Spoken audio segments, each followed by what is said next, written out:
Hello friends, welcome to my YouTube channel. My name is Riya Sharma. So today we are going to start with the part second of the reference topic provided by the CBSE for class 12th. As I told you, these newly added topics are also for the upcoming sessions, upcoming years. Okay, so let's start with it. यहाँ पर 12th के अब हम second part पे हम तो इसमें हम अपनी इंडिया वाली बुक पे आ जाते हैं। तो इस इंडिया वाली बुक में सबसे पहले तो यहाँ पे sir Vallabhbhai Patel and national integration. As we know, हमने अपनी एनसीईआरटी में भी पढ़ लिया है that Sardar Vallabhbhai Patel plays a significant role, not significant, historical role in integration of all the princely states. So वहाँ पे इतना ब्रीफ नहीं है, okay, and 200% it will be come an exam, CBSE exams पक्का ऐसे तो आएगा ही। what the major role played by Sardar Vallabhbhai Patel, okay, what's the Nehru's role in the national in the foreign policy, ठीक है, इस तरीके से question. let's start with it. So first deputy Prime Minister and Home Minister of India. Who? Sardar Vallabhbhai Patel. First Prime Minister and Home Minister of India. कौन से Prime Minister and Home Minister of India? Who? Sardar Vallabhbhai Patel. Okay. Emerged as a major leader. Emerged as what? A major leader of the freedom movement. Freedom movement की major leader ये साबित हुए कि how, let's see, after the Kheda Satyagraha. कब हुए? जब खेदा सत्याग्रह 1918 में हुए, बरदौली सत्याग्रह 1928 में। Okay, at that time independence the problem of integration of princely states was big challenge. उस टाइम पे स्टेट्स का इंटीग्रेशन बहुत ज्यादा बड़ा चैलेंज था उनके लिए, और हमें तो अब लगता है कि हम सिंपली कर सकते थे, but that time it's the biggest challenge for Sardar Vallabhbhai Patel. Okay, Sardar Vallabhbhai Patel.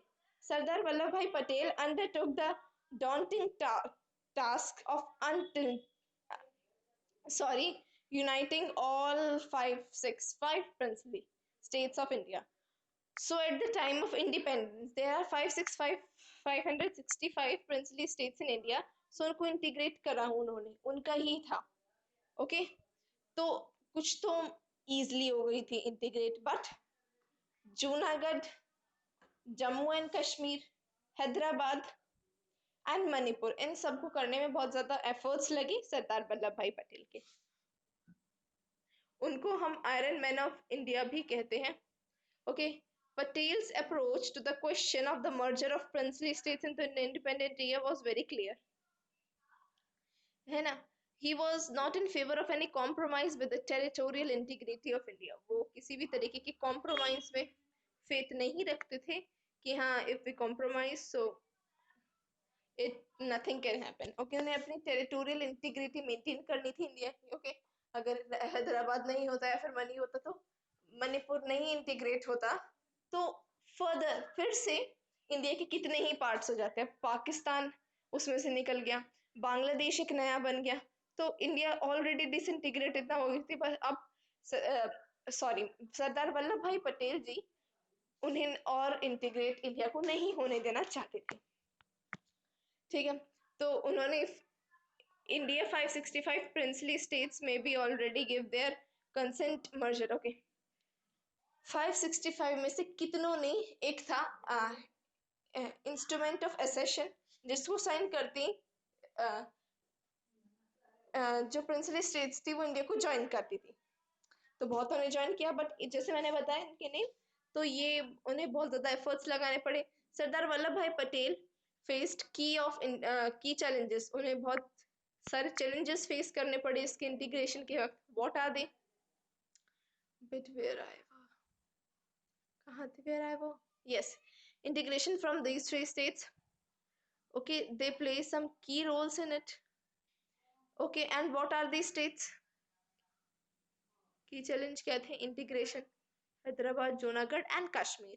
इन सब में बहुत ज्यादा उन्हें करना पड़ा एफर्ट्स। जूनागढ़ भी था, सॉरी नॉट जूनागढ़, मणिपुर भी। ओके, सो फोर्सेस कंपेल्ड। सो क्या हुआ अब? It was under weight, yes, it was under his leadership that India forces compelled Hyderabad and Junagadh to merge with India. Keeping worst with Pakistan intentions from Junagadh diverse two-nation theory, Sardar Vallabhbhai Patel's opinion on Kashmir was different from other leaders. अब जैसे आपने पढ़ा होगा to nation theory के बारे में, जो कि पाकिस्तान को इंडिया से डिसइंटीग्रेट करने की थी, करने के लिए थी। ओके, तो क्या हुआ? सरदार वल्लभ भाई कश्मीर के लिए अलग ही अपने ओपिनियंस रखते थे। Okay okay, two nation theory, Sardar Patel opinion on Kashmir was different from other leaders. Like Hyderabad, he also wanted Kashmir integration with India through military operations. Military operations के थ्रू वो चाहते थे कि कश्मीर हमारे साथ हो जाए, सरदार वल्लभ भाई पटेल जी। अब देखते हैं क्या हुआ। But due to political reasons of some prominent leaders, Sardar could not succeed in integration of Kashmir fully with India, in the later into major historical blunder for the country. Okay, कुछ prominent leaders थे, उनकी policies के, उनकी मतलब बयानों की वजह से कश्मीर नहीं इंटीग्रेट हो पाया। बट बाद में जाके ये बहुत बड़ा इशू बन गया सबके लिए, बहुत ज्यादा और बहुत बड़ा इशू बन गया सबके लिए, कश्मीर को ना इंटीग्रेट करना। However, Sardar will always remain as an astounding leader who combined in himself the features of a true nationalist, catalyst, and realist, popular categorized as NCR in Indian political history. मतलब उन्होंने historical role play किया और वो जितना भी कर पाए उन्होंने किया, और फिर वो बाद में ऐसे फीचर हुए कि वो ट्रू नेशनलिस्ट थे, कैटलिस्ट थे, रियलिस्टिक पर्सन थे। Then plan development, plan development में तो सिर्फ और सब टॉपिक्स कट कर सिर्फ यही बचा है, एनडीसी एंड नीति आयोग। ठीक है, ये दोनों टॉपिक्स ही बचे हैं इनमें। ठीक है, एनडीसी का इसमें गिवन नहीं है। एनडीसी किसी भी तरीके से प्लानिंग कमीशन को सपोर्ट करती थी, planning commission. But planning commission जैसी अबॉलिश्ड हुई तो फिर नीति आयोग आ गया, कम इनटू फोर्स, नीति आयोग आ गया एंड प्लानिंग कमीशन की अबॉलिश्ड होती। So we see the NITI Aayog. मैं आपको डिस्क्रिप्शन में एनडीसी के बारे में जरूर इंफॉर्मेशन दे दूंगी। ओके, तो मेन तो यही थे सिर्फ। Okay,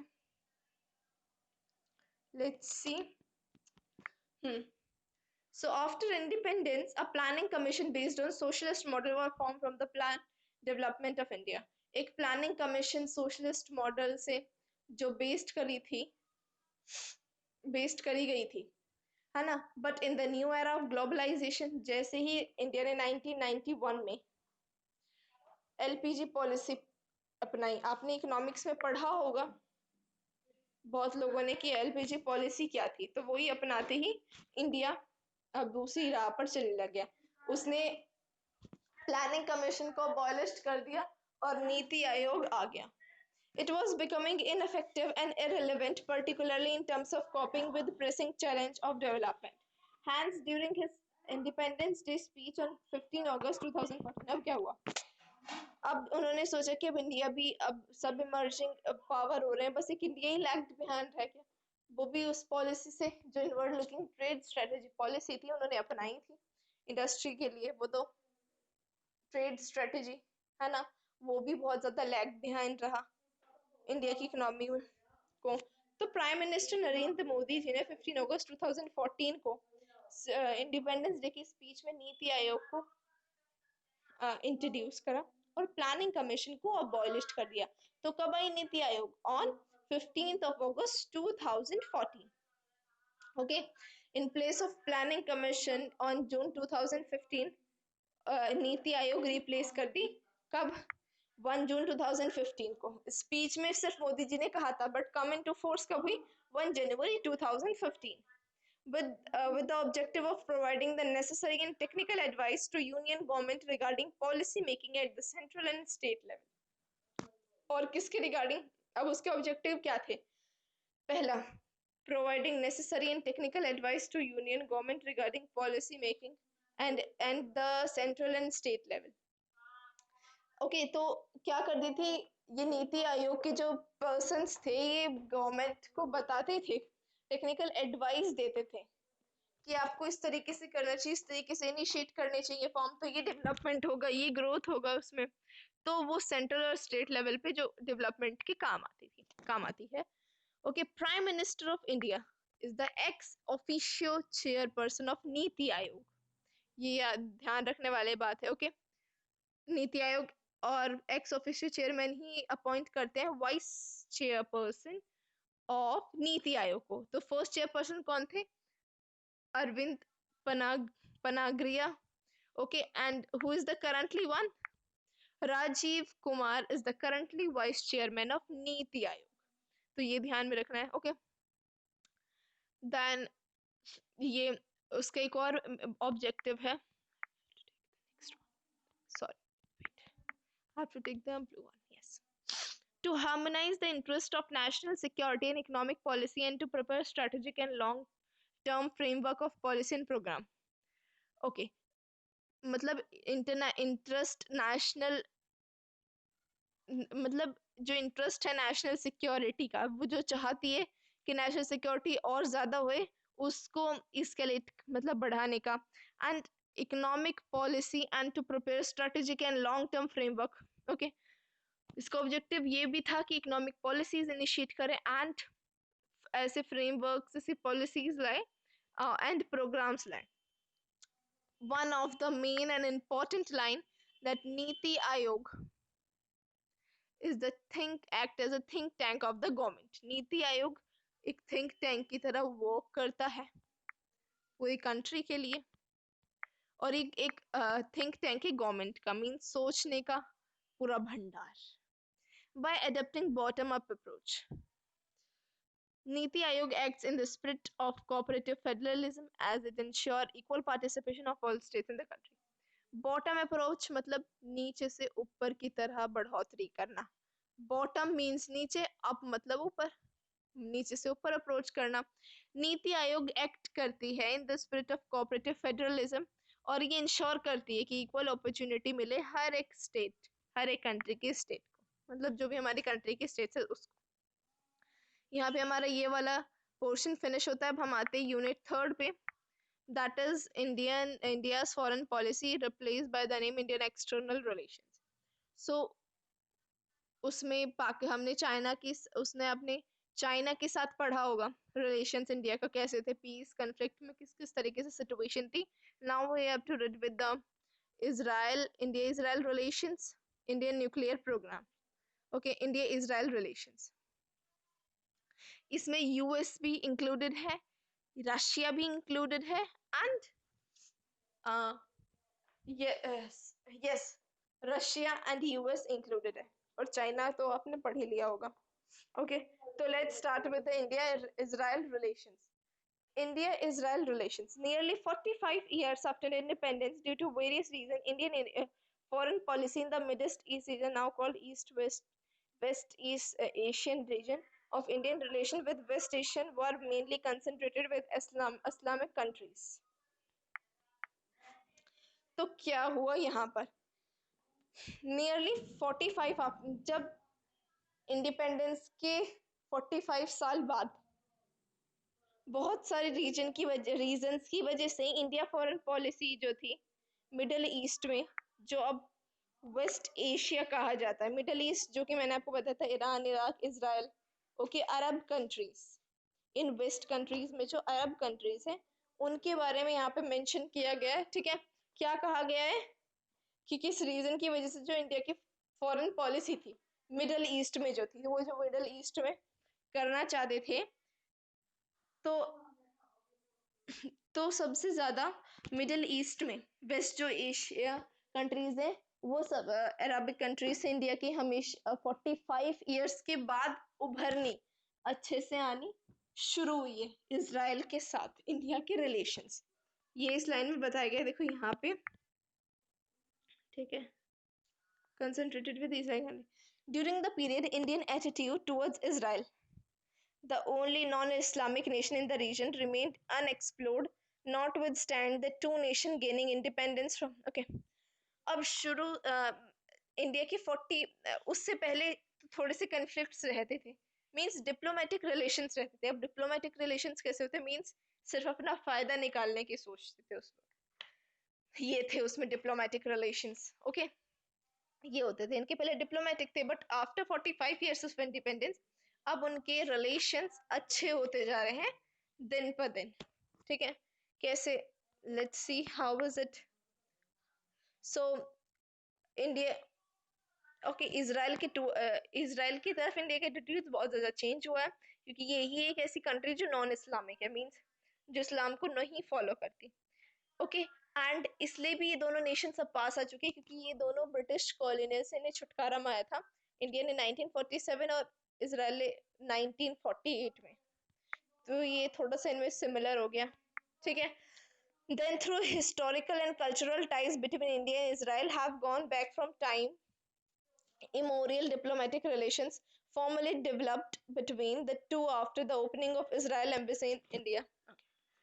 So historical and cultural ties between India and Israel have gone back from times.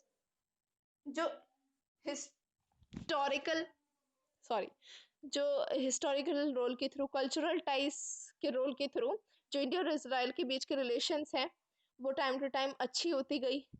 पहले तो डिप्लोमेटिक थी, इन्होंने पहले बता रखा था अगर हम पहले जाएं तो डिप्लोमेटिक थी, बहुत ही वैसी थी कि बस फायदा लेना है। Formally developed between the two after opening. Okay, formally developed कैसे हुई डिप्लोमेटिक रिलेशंस डेवलप, जब Israel embassy in India in 1992, जब इनकी डिप्लोमेटिक रिलेशंस ज़्यादा ही खराब हो गई। कब हुई, जब जब opening of Israeli embassy in India, जब इजरायली का एम्बेसी इंडिया में गया, जब वहाँ पे गया था 1992 में, जब इनके रिलेशंस की और दरार पड़ गई। Then what happened, but even after the establishment of formal diplomatic relations, the relation between two countries started gaining firmness only after the formation of the BJP land gone, है ना, बता तो रही हूँ 45 years बाद जब बीजेपी की government बनी 1996 और 1998 में, तब से उनके रिलेशंस अच्छे हुए। Relations between, okay, relations between two democratic Nations further intensify with visit of two heads of government. अब और ज्यादा अच्छे जब हुए जब एक दूसरे के दोनों गए। इजरायली, पहले prime minister Narendra Modi Israel visit किया 2017 में, सॉरी गलत साइन हो गया, 2017 में, ओके, 2017 में। एंड जब prime minister Benjamin Netanyahu India गए थे 2018 में, जब इनके और अच्छे टाइज हो गए, दोनों नेशंस ने कोऑपरेट करना स्टार्ट कर दिया। किन किन फील्ड्स में, ओके, कल्चरल एक्सचेंज, कल्चर्स को एक्सचेंज करने का, security and defence, counter terrorism, space research, water energy, agriculture development, इन सब में इन्होंने अपने टाइज अच्छे कर लिए। अब इंडियन न्यूक्लियर पॉलिसी में थोड़े से अपडेट्स हैं।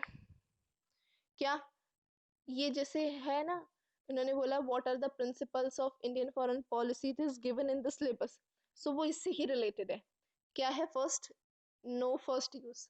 इंडिया ने ये वोट किया था पंडित जवाहरलाल नेहरू जी ने कि इंडिया कभी भी पहली बार में न्यूक्लियर वेपन का यूज नहीं करेगा। But in view of the contemporary regional security challenge, अगर हम अब की सिक्योरिटी के चैलेंज की बात करें तो प्रेजेंट गवर्नमेंट है, प्राइम मिनिस्टर मोदी जी जिसे चला रहे हैं, made it clear that policy of first use can be reviewed and changed in consonance with regional, okay, prime minister Narendra Modi ने खुलेआम कह दिया अगर कोई भी नेशनल इंटीग्रिटी पे आ जाएगी तो इंडिया नो फर्स्ट यूज को भी रिप्लेस कर सकती है, यानी कि जो पंडित जवाहरलाल नेहरू जी के वर्डिंग्स थे उनको भी रिव्यूड, उनको भी दोबारा रिप्लेस कर सकती है फर्स्ट यूज करके न्यूक्लियर वेपन्स का। ओके, देन हम देखें, in addition India is committing to ensure its membership in nuclear supplies group NSG and opposing partition and unjust nuclear treaties like CTBT and NPT।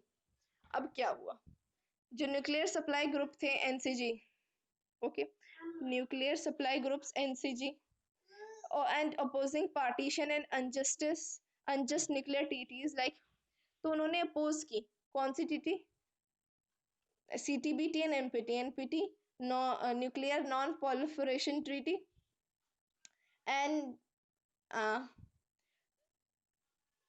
central test ban treaty means जब हम nuclear test को ban कर देते हैं पूरी तरीके से, तो ये दोनों इंडिया ने समझी कि ये दोनों discriminatory policy, that's why India oppose both these policies, okay, जब चाइना साइन करवाना चाहता था।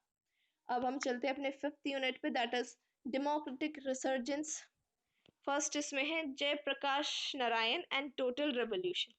ओके, हमने आप लोगों ने जिसे पढ़ा होगा Jayaprakash Narayan, how he's uh, he's he's fruitful for emerged as a leader fruitful for the Bihar people, okay, as oil prices increases, okay, उनके लिए प्रोटेस्ट करना, okay, and first time in the Indian history uh, march uh, march is moving towards the parliament in Delhi। तो ये first time हुआ था जब ये Jayaprakash Narayan people की मार्च लेके पार्लियामेंट में गए थे, पीपल की मार्च लेकर, ठीक है, उनको, ताकि उनके राइट्स मिल सके, गवर्नमेंट हटा सके। अब देखते हैं क्या होगा इसमें। Jayaprakash Narayan is known for 3 की कंट्रीब्यूशन के लिए वो माने जाते हैं, that is first is a fight against corruption, okay, ये उनका सबसे अच्छा था। Principle of communitarian socialism and championing of total revolution, okay, वो फेथ रखते थे कम्युनलिज्म एंड सोशलिज्म पे, मतलब सबसे ज्यादा पीपल का वेलफेयर होना चाहिए, और किसके चैंपियन रहे, टोटल रेवोल्यूशन की। Jayaprakash Narayan was the first leader in the post independence, means independence के बाद में एरा में वो ऐसे पहले लीडर थे who undertook a tired against corruption, जिन्होंने पहले पहले जैसे पहले लीडर थे जिन्होंने करप्शन की अगेंस्ट आवाज उठाई, and with the participation of whom, with the youth, and particular in Gujarat and Bihar. You know about the Bihar and Gujarat movement, okay, due to the increase of oil prices, okay. He advocated the office of Lokpal against corruption, है ना, उन्होंने उन्होंने लोकपाल के office को advocate किया corruption के against में। His principle of communitarian socialism view India as a society of communist encompassing 3 key layer। अब जो कम्युनिटेरियन सोशलिज्म मीन जो जयप्रकाश नारायण के व्यूज थे इंडिया की सोसाइटी के टुवर्ड्स, है ना, तो वो ये थे, वो 3 चीजों में बताए गए हैं, कम्युनिटी, रीजन एंड राष्ट्र। उनका, उन्होंने अपना एक स्लोगन दिया था, जैसे कि हर पार्टी ने थी, उन्होंने भी अपना स्लोगन दिया था, कम्युनिटी, रीजन एंड राष्ट्र, all combining together in example of true federalism. तो इन्होंने अपना ऐसे इन्फ्लुएंस, बहुत ज्यादा हुआ इनका उस टाइम पे इन्फ्लुएंस, ओके, स्टूडेंट्स, बिहार वाले स्टूडेंट्स ने इनको ही अपॉइंट किया था ताकि वो कमोडिटीज के प्राइस पर थोड़ा सा लो रेट में ला सके और गवर्नमेंट को हटा सके बिहार और गुजरात से। Based on the above principle Jayaprakash Narayan transformation of individual society and state through it called for today, okay, मतलब जितने भी ऊपर चीजें बताई गई अभी, है ना, उनके accordingly Jayaprakash Narayan advocating transformation of individual society and state through its call for total revolution. His call for total revolution sought to encompass moral, cultural, economic, political, education and ecological transformations.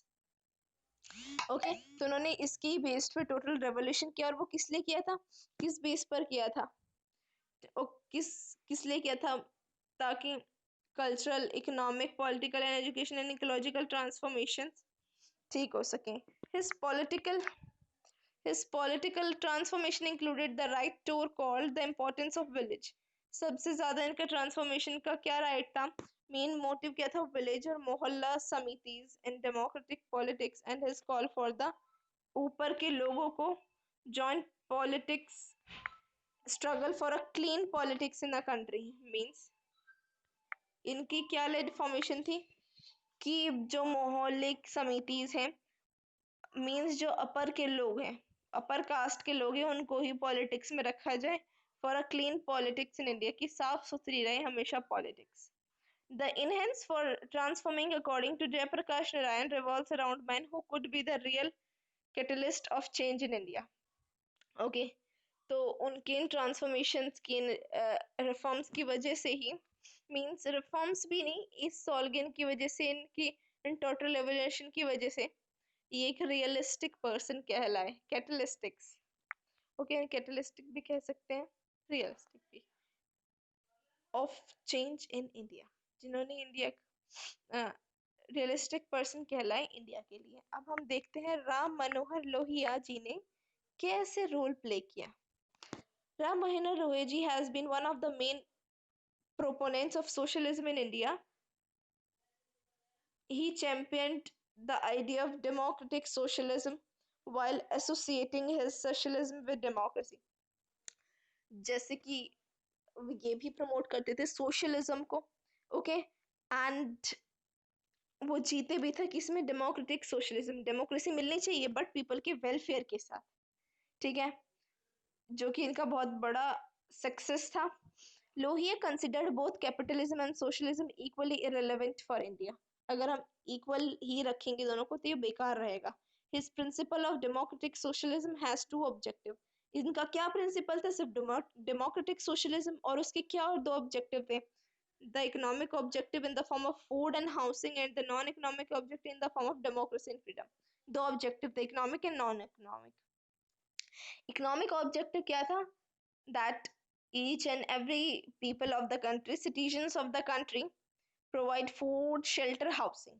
And the non-economy is of form of democracy and freedom. Lohia advocated Choburja Rajniti, in which he opens four pillars of politics.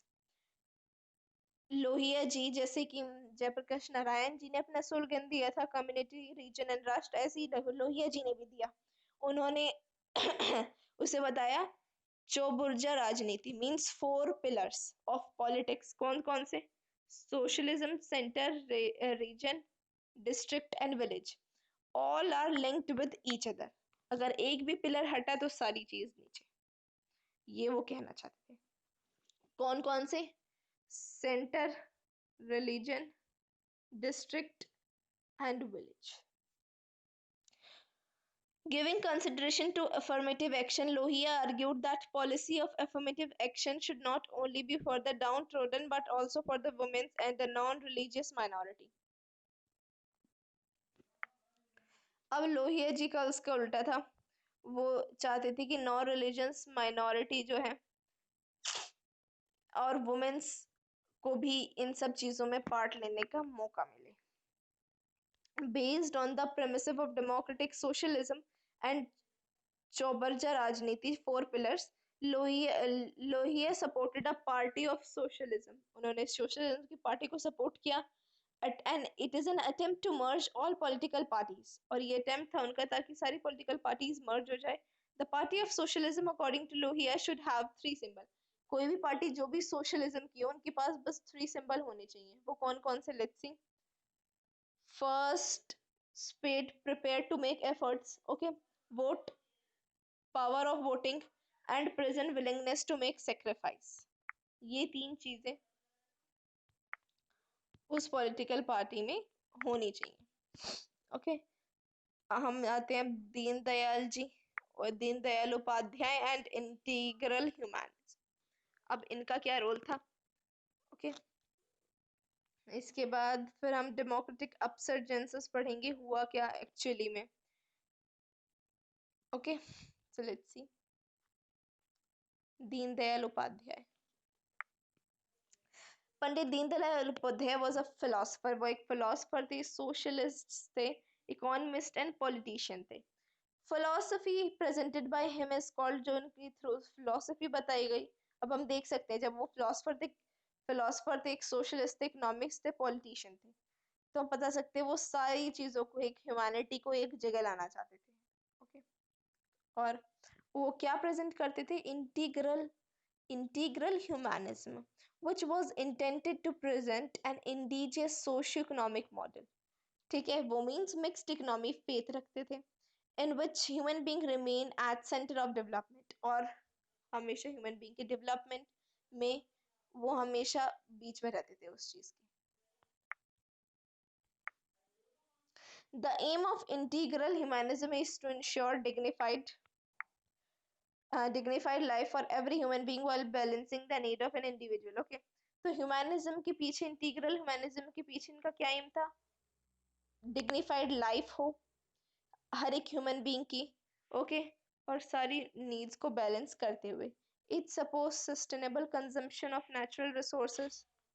अब ये humanism पे तो करती थे believe, तो ये obvious सी बात है, ये इस पे भी बिलीव करते थे कि सस्टेनेबल डेवलपमेंट भी हो।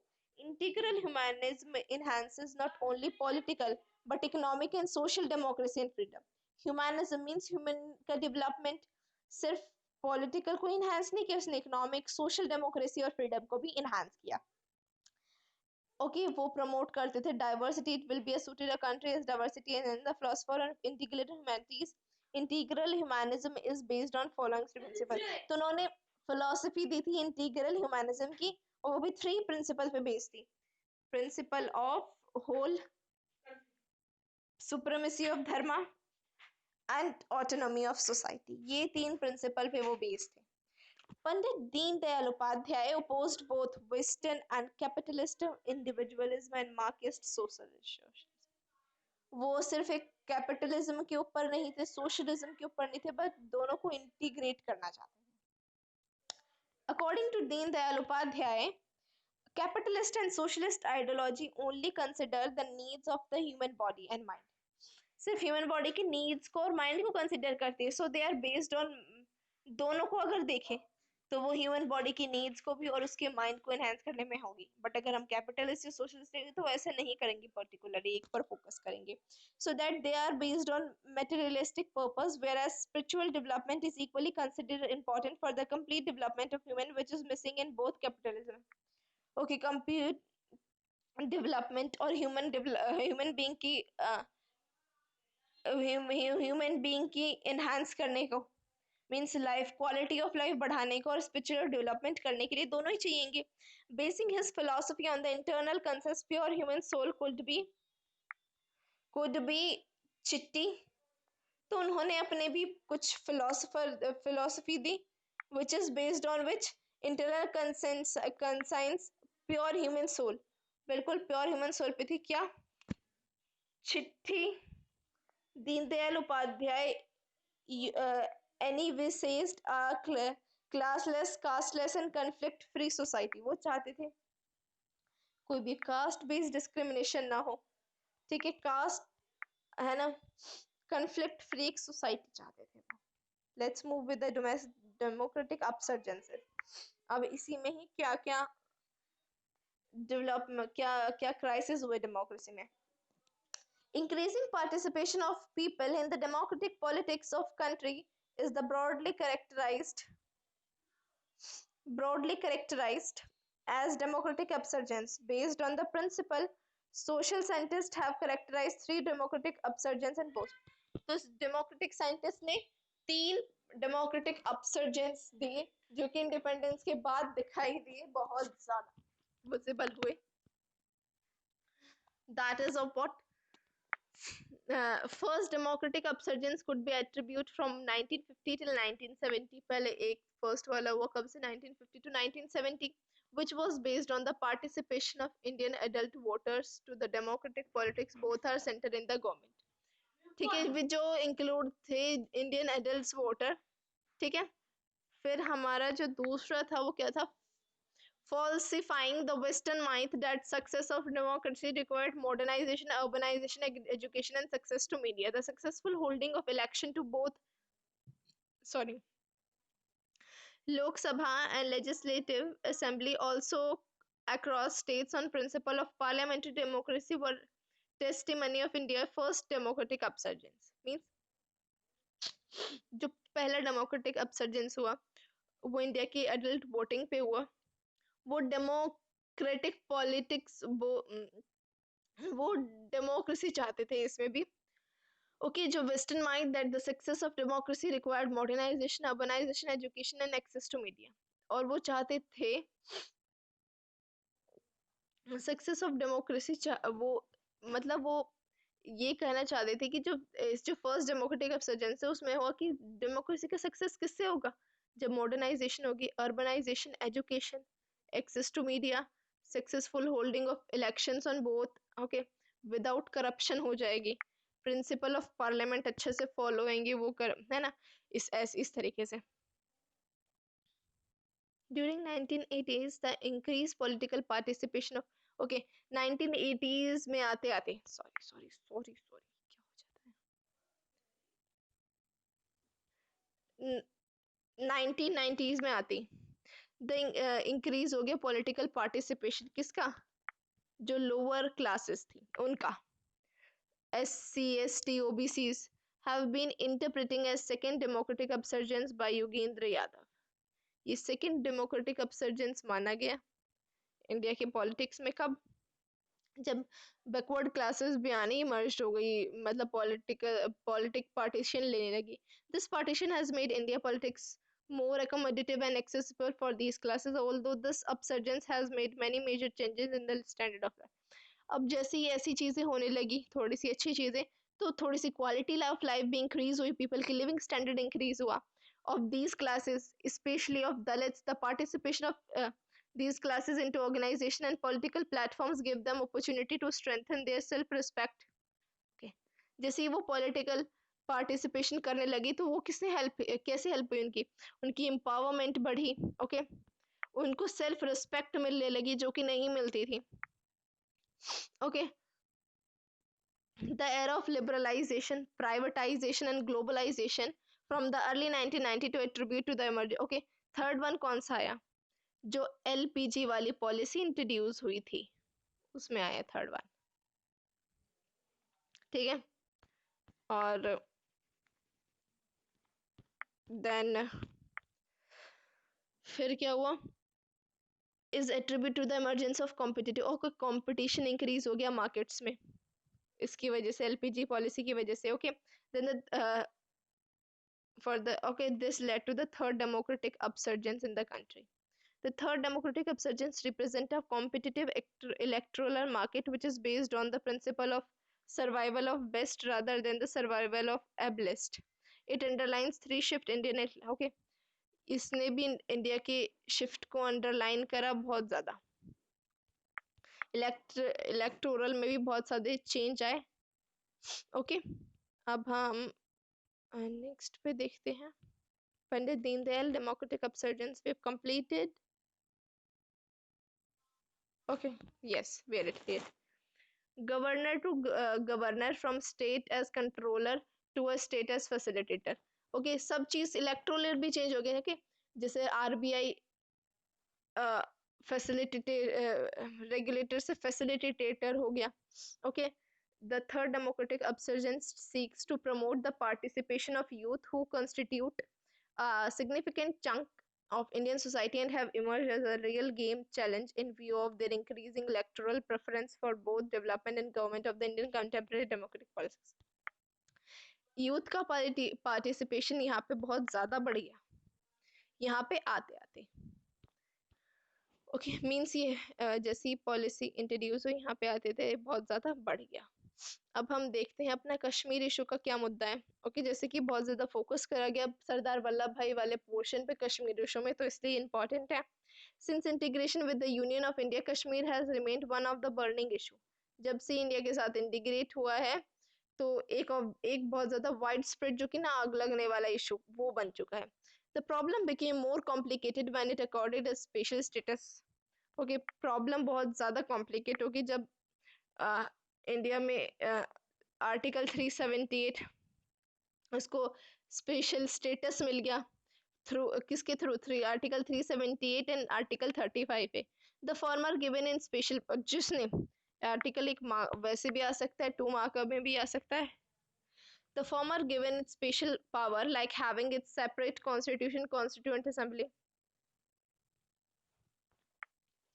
तो ये जो था, ये आर्टिकल क्या देता था इनको, स्पेशल पावर, अपना स्पेशल गवर्नमेंट होने का, स्पेशल फ्लैग होने का, special chief minister, prime minister, governor, okay, सरदीय रियासत and non enforcement of the most of the union law in the state while the later imperating its special citizens writing prohibiting the non Kashmir from buying properties in the state। तो ये क्या ensure करता था ये article कि कोई भी बाहर का कश्मीर में प्रॉपर्टी नहीं दे सकता, उसका अलग सब सिस्टम अलग होगा। बट जब ये हट गया तो क्या हुआ, it was against the special status of the state of Jammu Kashmir that there was a clarion call in political circle of abrogation. तो जब से 370 और 35A with the progression of the principle of एक विधान एक इंसान एक प्रधान, इस स्लोगन के थ्रू इसका इंटीग्रेशन हुआ जम्मू कश्मीर का इंडिया में। ओके, रेफरिंग टू द, ये क्या रेफर कर देता, one constitution one head of the state and government. Other equated article 370 and 35 is constitutional recognized separatism. It was against this backdrop the current GDP led party NDA government, by showing its commitment to the integration of Kashmir in India as a part of its election manifesto, President Jammu and Kashmir reorganization bill in Rajya Sabha। कैसे हुआ ये पास, पहले तो जो Jammu and Kashmir का reorganisation bill था वो राज्यसभा में 5 अगस्त 2019 को गया, है ना, किसको 370 और 35 को अबॉलिश कर देना, क्योंकि ये सब चीजें ये इंक्लूड करता था ये सब चीजें। ओके, फिर उसके बाद हमारा लोकसभा में पास हो, उसके बाद प्रेसिडेंट के पास गया, उन्होंने साइन कर दिया, वैसे ही कम इनटू फोर्स हुआ ये सब। और लद्दाख और हमारा सपोज ये है तो लद्दाख यहाँ पे आ गया और JNK के यहाँ पे, तो रफली ये कुछ पता नहीं चलेगा, ठीक है। फिर हमारा लास्ट आता है chapter Indian politics trends and developments. So इसमें हम पढ़ेंगे NDA third and fourth mission national democratic alliance के बारे में, मींस ये कितनी बार जीती, issue of development and governments, then are this is will be finished. So क्या हुआ, भारतीय जनता पार्टी जो कि prime minister Narendra Modi lead करते थे, उन्हें बहुत ज्यादा मेजोरिटी मिली लोकसभा इलेक्शंस में जो कि 2014 में हुए, and nearly 30 years in Indian politics, और ऐसा 30 सालों में हुआ कांग्रेस के बाद कि किसी पार्टी को इतनी ज्यादा मेजोरिटी से वोट मिली और वो जीत गई हो। दो कॉल्ड NDA थर्ड, जब बीजेपी 2014 की इलेक्शन जीती तो उसको क्या बोला गया, सॉरी क्यों नहीं हो रहा, 2014 के when the BJP election win, तो उसको NDA फर्स्ट बोला गया, ठीक है। और जब अब मोदी जी ने हमारे दोबारा इलेक्शन जीती तो उन्होंने NDA 4 कहा गया, यही था यहाँ पे मेन इसका contest. Okay, the led coalition, okay, coalition where the previous coalition were led on the national parties, the NDA third coalition was not absolute majority of its own in Lok Sabha. It was also called a surplus majority coalition. In that sense, a major transformation could be seen in nature of coalition politics, which could be seen in one party led coalition to one party dominant coalition. फिर जो BJP थी वो absolute majority से लोकसभा में जीती, ये इसे कहा गया एक सरप्लस मेजोरिटी कोलिशन, क्योंकि कोलिशन था NDA नेशनल डेमोक्रेटिक अलायंस, और इसी सेंस में जो कोलिशन पॉलिटिक्स थी उसे वो दोबारा जीती और कहा गया one party led coalition to one party dominated coalition, ठीक है। फिर हम आते हैं अपने नेक्स्ट पे, दैट इज जब 2019 में इलेक्शन हुए तो वंस अगेन बीजेपी फिर से मेजोरिटी ऑफ वोट्स के साथ जीती, और वो भी 350 seats in out of 543, okay. और BJP won 303 seats in Lok Sabha, the biggest number of any single party won in lower house since 1985, से जिसने जीती थी, पहली पार्टी थी जो जीती। Gandhi's assassination based on the टमलटॉन सक्सेस, ओके। जैसे ही गांधी असैसिनेशन हुआ राजीव गांधी का, गांधी का असैसिनेशन हुआ, उस वो मतलब धीरे धीरे से होता जाता, पहले इंदिरा गांधी का हुआ, फिर राजीव गांधी का, तो वो एक सक्सेस था बीजेपी के लिए एक तरीके का, ओके। क्योंकि अब कांग्रेस का कोलिशन डोमिनेंस खत्म होती जा रही थी, ठीक है। अब आता है हमारा next issue of democratic and governance. A major challenge in Indian politics after 2040s is shift from cause and religion based politics to development.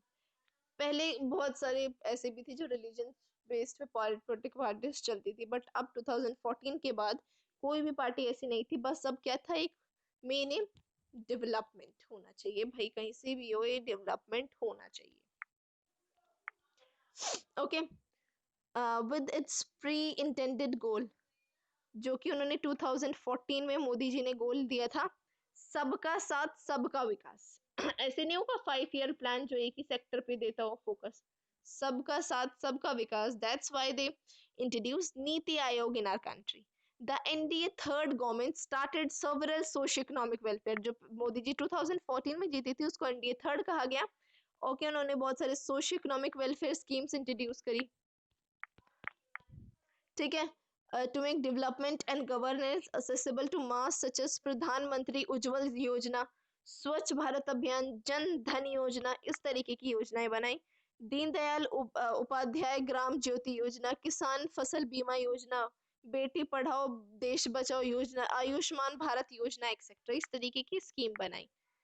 Then what all these schemes intended to take administration to the doorsteps of common by making the rural household, particularly the women, real beneficiaries of central government schemes. The success of these schemes could be seen from the result of 2019 Lok Sabha elections, where the voters across the states, caste, communities, genders, and religions brought back to the issue of development and governance to the central stage after the BJP-led NDA government characterized the current change with the Sabka Saath, Sabka Vikas and Sabka Vishwas. अब क्या हुआ, अब जब मोदी जी ने government ने central government ने इतनी सारी स्कीम इनिशिएट करी, तो इन्फ्लुएंस बढ़ गया इसके लिए, इस पार्टी के लिए। सो अगेन जब 2019 में फिर बीजेपी जीती, तो उन्होंने इस बार कौन सा कर अपना एक और चीज जोड़ दी, सबका साथ सबका विकास एंड सबका विश्वास। Here's are all the reference topic and okay, some of them are not included, that it is given that US relations with India, okay, China it is given, and Russia relations, so मैं आपको description box में दे दी, okay, thank you।